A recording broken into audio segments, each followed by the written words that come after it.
Assalamualaikum warahmatullahi wabarakatuh.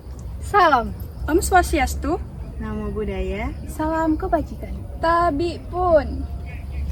Kami dari kelompok 12 TPB 39 Research Based Learning Fisika Dasar 2 yang berjudul Generator sederhana sebagai pembangkit listrik pada senter kocok tanpa baterai. Hai, gue Gusti Anissa. Gue Stefania Zafarani. Gue Hafiza Ulfa. Gue Dinda Nafisa. Gue Mutiara Ferlina. Gue Sonya Febriana Tambah. Yuk simak video kami. Hai semuanya, topik pada RBL kali ini itu adalah generator sederhana. Apa sih generator itu? Jadi, generator adalah perangkat yang mengubah energi mekanik menjadi energi listrik. Pada alat senter kocok tanpa baterai ini menerapkan konsep elektromagnetik, di mana menggunakan hukum Faraday dan hukum Lenz. Hukum Faraday ditemukan oleh Michael Faraday. Pengertian hukum Faraday itu sendiri ialah hukum yang membahas tentang terbentuknya medan magnet karena adanya arus listrik. Adapun rumusnya sebagai berikut. Selanjutnya adalah hukum Lenz yang ditemukan oleh Hendrik Friedrich Emil Lenz. Hukum Lenz yaitu hukum yang menyatakan bahwa arus dan GGL induksi muncul dalam suatu arah yang menghalangi perubahan total flux magnetik yang melewati kumparan. Pada hukum ini menggunakan konsep tangan kanan, di mana jempol sebagai kuat arus, telunjuk sebagai medan magnet, dan jari tengah sebagai gaya. Selain itu, hukum Lenz adalah hukum yang menjadi pelengkap hukum Faraday.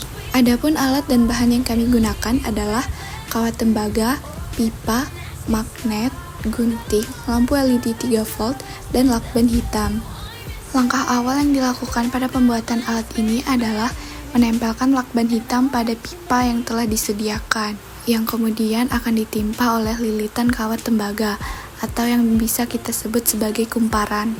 Lilitan dilakukan secara terus-menerus hingga kumparannya mencapai 500 lilitan lebih. Kemudian, dililitkan masing-masing ujung kawat tembaga ke masing-masing ujung lampu LED 3 watt yang akan kita gunakan. Cara penggunaan alat ini sendiri adalah yang pertama kita masukkan magnet ke dalam pipa.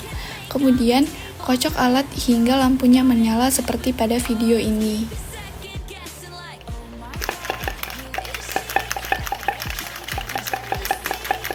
Kelebihan dari alat ini sendiri adalah yang pertama, senter kocok elektromagnetik ini tidak memerlukan baterai untuk dapat menyala. Hal ini menjadikannya lebih praktis dan ekonomis karena tidak perlu mengganti baterai secara berkala. Kemudian ramah lingkungan karena tidak menggunakan baterai, sehingga tidak ada limbah baterai yang harus dibuang. Lalu tidak ada resiko kebocoran atau ledakan baterai pada senter kocok elektromagnetik, sehingga lebih aman digunakan. Dan yang terakhir adalah portabilitas tinggi. Senter kocok ini ringan dan mudah dibawa kemana-mana, karena tidak memiliki komponen baterai yang berat. Kekurangan dari alat ini sendiri adalah intensitas cahaya yang terbatas. Cahaya lampu yang dihasilkan oleh lampu redup, karena senter ini hanya mengandalkan energi gerak magnet yang terbatas, sehingga kurang disarankan sebagai penerangan. Kemudian, kebutuhan tenaga fisik. Penggunaan senter kocok membutuhkan tenaga fisik untuk mengocoknya secara berkala. Hal ini dapat menjadi kendala bagi pengguna. Dan yang terakhir adalah, senter elektromagnetik ini kurang praktis untuk digunakan sebagai penerangan dalam jangka waktu yang lama, karena ketergantungannya pada tenaga fisik pengguna.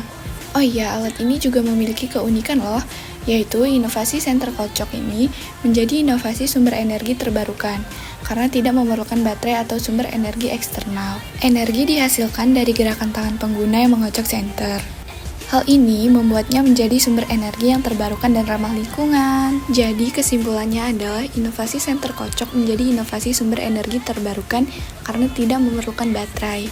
Jumlah magnet yang digunakan akan mempengaruhi intensitas medan magnet yang melintasi kumparan dan berpengaruh terhadap arus yang mengalir, sehingga mempengaruhi nyala lampu LED yang dihasilkan.